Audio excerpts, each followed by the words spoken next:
द्रुपद पुत्र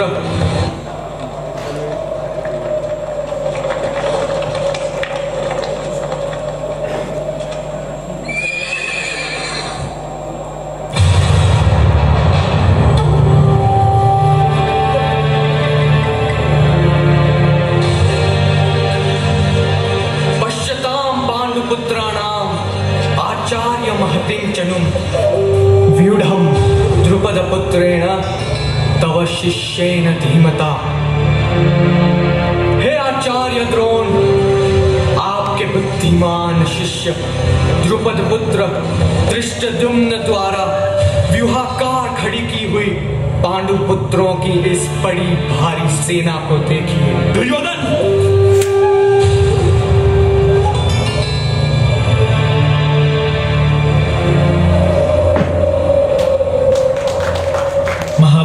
के युद्ध का 15वां दिन, युद्ध समाप्त होने में और 3 दिन शेष। परंतु आज एक कथा समाप्त हुई।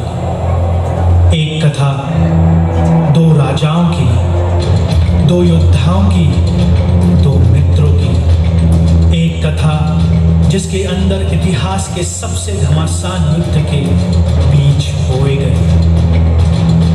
कथा है महाराज द्रुपद और आचार्य द्रोण की। इसी महाराज द्रुपद के सुपुत्र धृष्टद्युम्न कुरुक्षेत्र पर आचार्य द्रोण के समक्ष निर्भय होकर चट्टान की तरह खड़े हैं।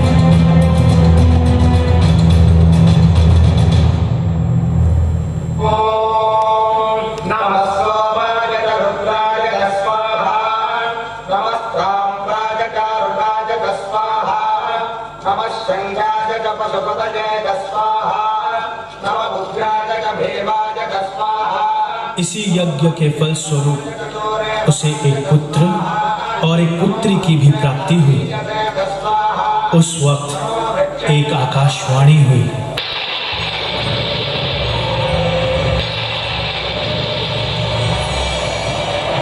यह पुत्री क्षत्रिय कुल के नाश का कारण बनेगी।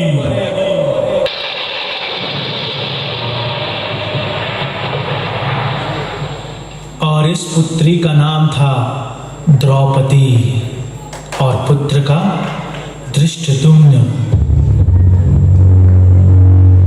कुछ वर्ष पहले ऋषि अग्निवेश के आश्रम में महाराज द्रुपद और आचार्य द्रोण में गहरी मित्रता थी। उसी मित्रता के चलते महाराज द्रुपद ने आचार्य द्रोण को आधा राज्य देने का वचन दिया था। परंतु इतनी गहरी मित्रता होने के पश्चात दोनों में एक दूसरे के प्रति आखिर इतनी द्वेष की भावना क्यों थी?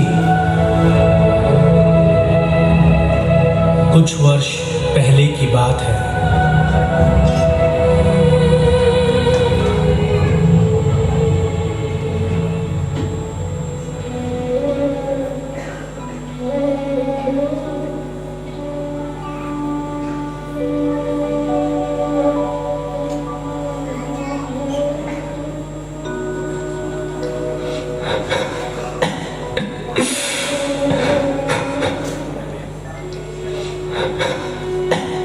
हे भगवान,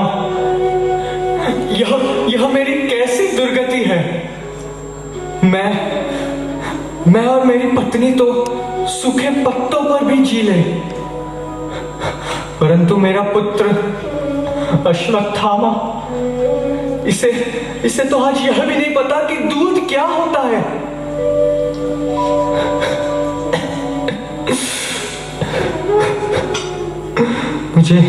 मुझे कम से कम एक गाय की आवश्यकता है।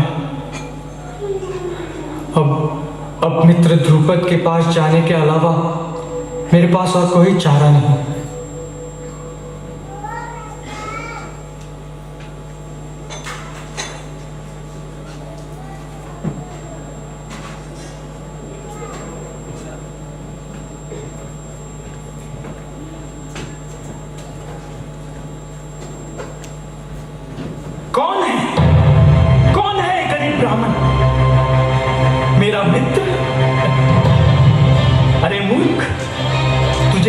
समझ नहीं कि मित्रता केवल समान लोगों में हो सकती है। मैं तेरा पांचाल नरेश और तू एक तुच्छ गरीब। ये ले।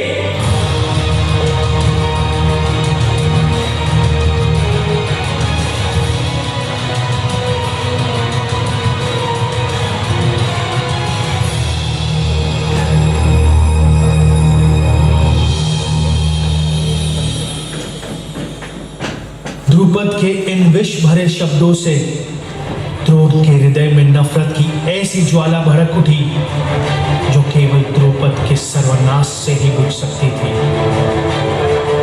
इसी लक्ष्य की पूर्ति हेतु द्रोण हस्तिनापुर जाकर समस्त पांडवों तथा कौरवों को युद्ध शास्त्र, अर्थशास्त्र आदि कलाओं में शिक्षा देने लगे। अब वे केवल एक गरीब ब्राह्मण नहीं, बल्कि जगत के सबसे पराक्रमी योद्धाओं के गुरु द्रोणाचार्य कहलाने लगे।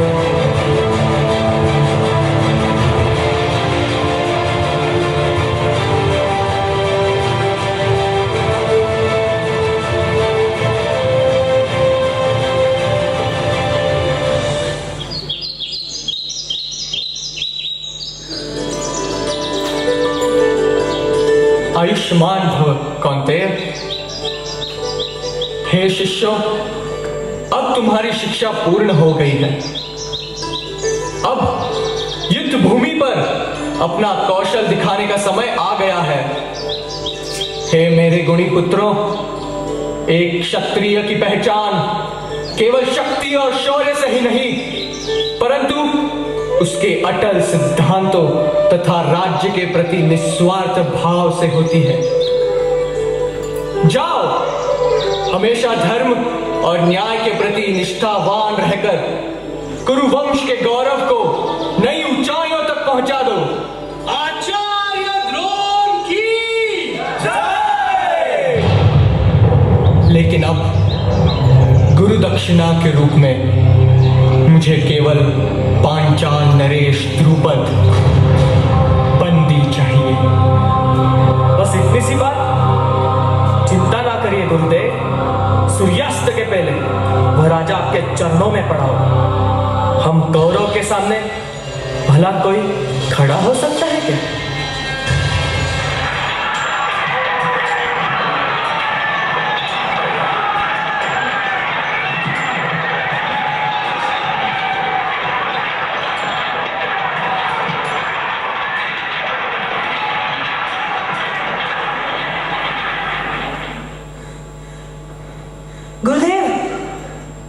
गुरुदेव, हम गुरुदेव आज्ञा दीजिए। विजयी भव कौन्तेय। आक्रमण!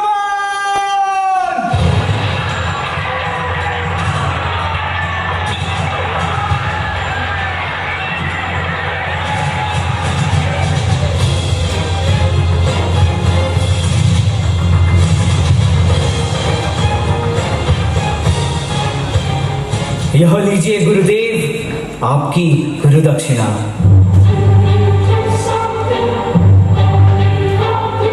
मेरी आंखों में देख द्रुपद, देख मेरी आंखों में। अब आई तुझे समानता नजर? नहीं ना, ये ले आधा राज्य। अब हुए ना हम समान।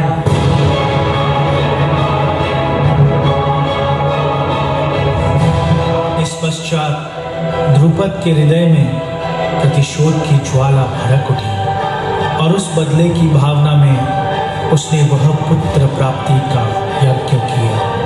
और यही यज्ञ हस्तिनापुर के सिंहासन के खेल का कारण बना।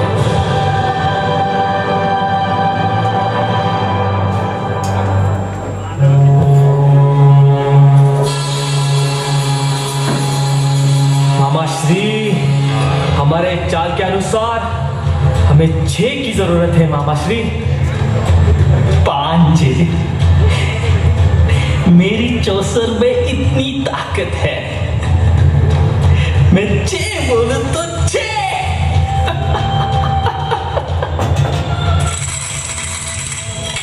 मामा श्री हम जीत गए मामा श्री जय का दाना क्या बात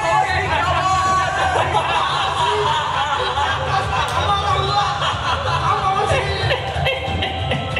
क्या पांच अब इंद्रप्रस्थ भी हमारा हुआ पांच